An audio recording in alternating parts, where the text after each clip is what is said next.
Gente, vamos falar um pouquinho agora sobre sistemática filogenética ou cladística, também chamada de filogenia. A sistemática filogenética, ela é uma parte da biologia que estuda e classifica os seres e organiza os seres de acordo com a sua história evolutiva. Entende-se que a diversidade de seres vivos é resultante de processos evolutivos.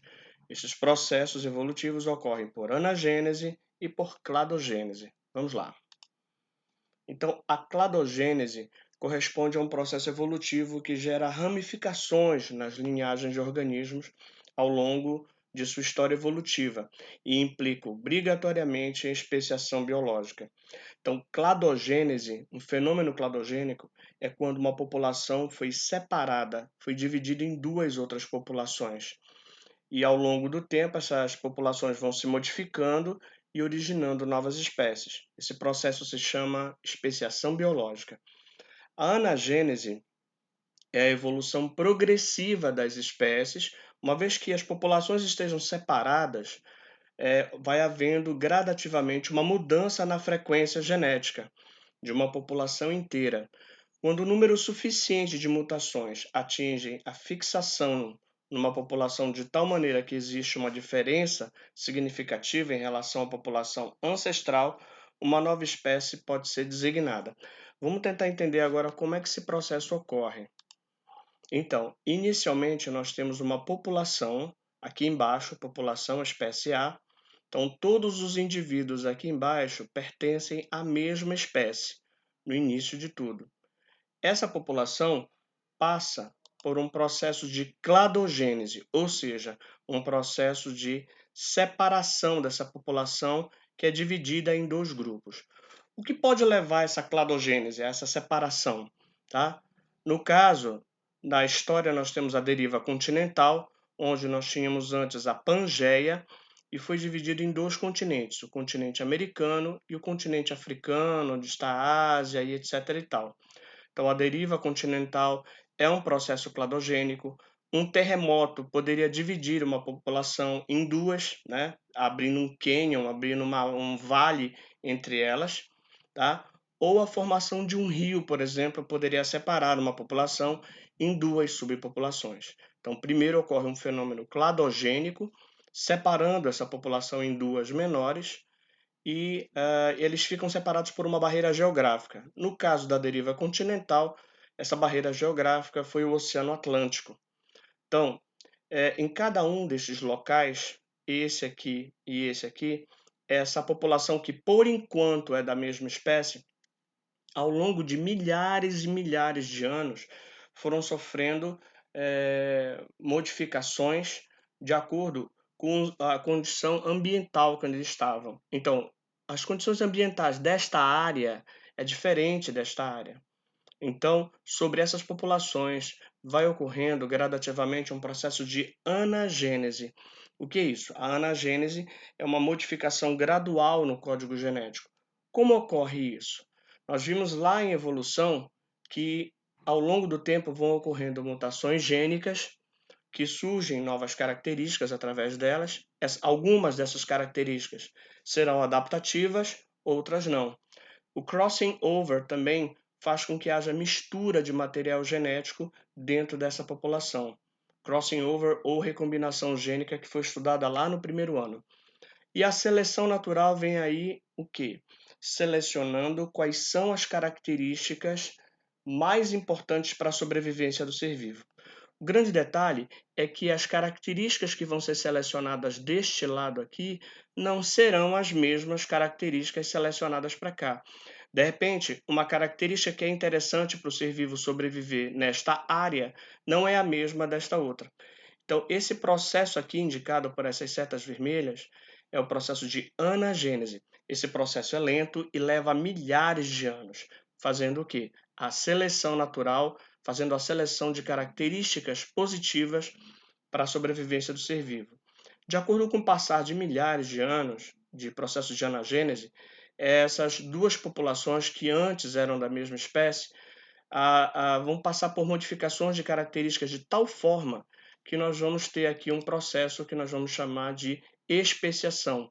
Vai acabar surgindo uma nova espécie aqui nesta área diferente da outra espécie, mesmo que as duas novas espécies tenham aqui um ancestral comum. Mas, como elas passaram por um processo de anagênese, características diferentes foram selecionadas em cada um desses grupos aqui, e originando uma nova espécie em cada local. O nome desse processo é especiação. E a partir daqui, nós dizemos que as espécies estão isoladas reprodutivamente. Quando ocorre esse isolamento reprodutivo, que as espécies não conseguem mais se reproduzir, nós dizemos que houve a formação de uma nova espécie. A filogenia, a cladogênese ou filogenia, ela representa também a evolução, a história evolutiva do ser através de árvores filogenéticas. As árvores filogenéticas, elas são gráficos, como esse aí que vocês podem ver. Os gráficos, eles indicam a história evolutiva do ser. Por exemplo, nós começamos aqui, na nossa árvore, com um ancestral comum, um ser que antes era unicelular, procarionte, autótrofo ou heterótrofo. Esse ser unicelular, procarionte, autótrofo, heterótrofo, bem aqui, quando ocorreu um processo de cladogênese, de separação, originou o primeiro reino que nós tínhamos conhecimento, que é o reino Monera, que são seres unicelulares, procariontes, podendo ser autótrofos ou heterótrofos. Ao longo do tempo, foi ocorrendo um processo de anagênese. Aqui, ó, essa linha aqui, ela indica um processo de anagênese, ou seja, de modificação no código genético. Então, uma nova modificação na linha do tempo aparece. A partir de agora, os seres são eucariontes.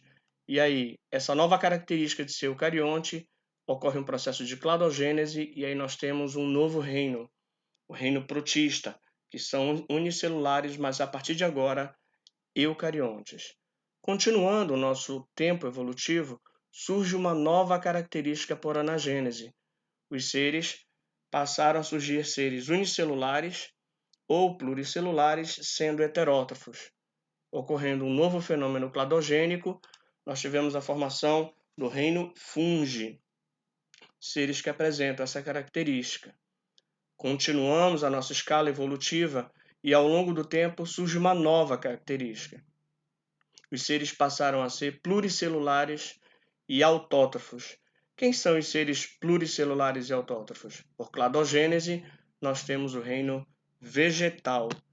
E aí, continuando o processo evolutivo, por anagênese, nós temos seres pluricelulares e heterótrofos, onde nós chegamos até o reino animal. Então, observem que ao longo do tempo, por anagênese, por modificações no código genético, tá? Novos grupos foram surgindo. Então, é dessa forma, é essa análise que a filogenia, através de uma árvore filogenética, que é o que vocês veem aqui, representa. Bom, isso aqui é apenas um exemplo para vocês terem uma ideia. Há cerca de 60 milhões de anos, um possível ancestral dos mamíferos que viviam em tocas, tá? Originou os primeiros primatas lêmures e társios. 30 milhões de anos depois, tá? Depois de um processo de anagênese, nós temos a formação de um novo grupo, outros macacos primitivos, continuando a escala evolutiva, 20 milhões de anos. Então, daqui para cá, nós temos 10 milhões de anos. Eu quero chamar a atenção de vocês que o processo de anagênese, de modificação do código genético, não ocorre da noite para o dia, nem em 1 ano, nem em 2 anos, mas leva milhares de anos para isso. Aí formou o gibão, aqui nós temos o orangotango, continuando a escala evolutiva, surgiram os gorilas, e aqui nós temos a formação da nossa espécie, o ser humano, e o chimpanzé, que é a espécie que mais se aproxima da nossa. Nós tivemos aqui um ancestral comum, ok?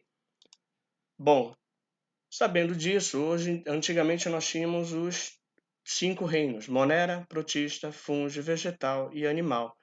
E essas são as principais características. Os seres, como eu já comentei, no reino Monera nós tínhamos bactérias e cianobactérias, lembrando que o reino Monera foi dividido em eubactéria, no reino eubactéria, e no arqueobactéria, são seres procariontes, heterótrofos ou autótrofos. No reino protista, nós já temos seres eucariontes, uma nova característica surgiu aqui. Nos fungos, eles são eucariontes, mas são heterótrofos, podendo ser unicelulares ou pluricelulares, sem tecidos organizados. No reino vegetal, eles são eucariontes, autótrofos, conseguem produzir o seu próprio alimento, tá? E aqui no reino animal, eucariontes e heterótrofos, pluricelulares com tecidos organizados. Então essas são as principais características que foram acontecendo, foram surgindo ao longo do tempo. Espero que todos tenham entendido. Um grande abraço.